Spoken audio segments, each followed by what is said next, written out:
از سفر که برگشتند برایم علاوه بر سوغاتی‌های دیگر 4 بسته کوچک مربا آوردند.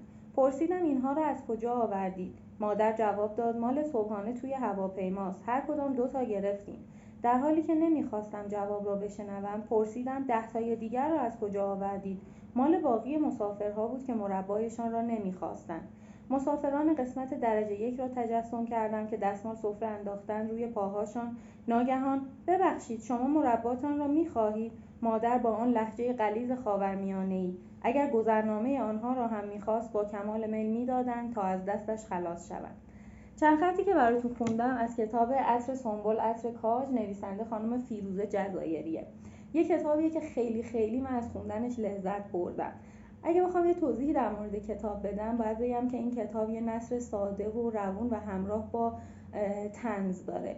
یه طنزی که علاوه بر این که خنده رو روی لب خواننده میاره باعث میشه که خواننده به فکرم فرو بره. چون در واقع این خانم فیروزه در سن 7 سالگی با خانواده‌اش مهاجرت میکنه و میره آمریکا برای زندگی و این کتاب در واقع یه جورایی خاطرات خودشه تو اون زمان و با این طنز میخواد تقابل و تفاوت‌های فرهنگ ایران و غرب رو نشون بده که این تفاوت‌ها علاوه بر یعنی هم شامل تفاوت‌های کوچیک و خیلی مسائل ساده و پیش پا افتاده و همون تفاوت‌ها در مورد مسائل پیچیده رو در بر میگیره.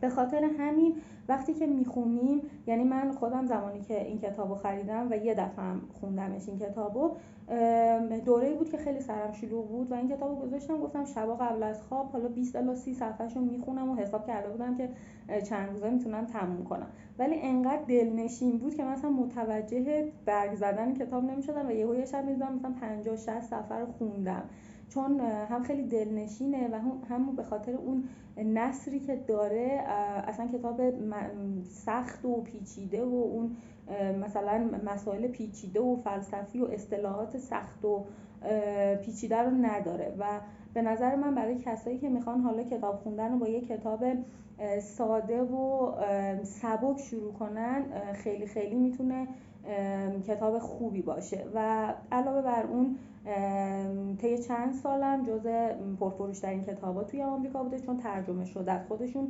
ایرانی ان نویسنده، ولی خب به خاطر اینکه از بچگی آمریکا بودن زبان فارسیشون خب اونقدر قوی نبوده.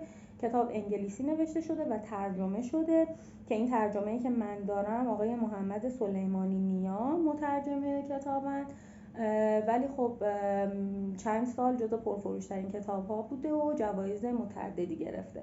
به خاطر همین من که خیلی لذت بردم، امیدوارم شما هم بخونین و لذت ببرین و تجربتون رو با من به اشتراک بذارین.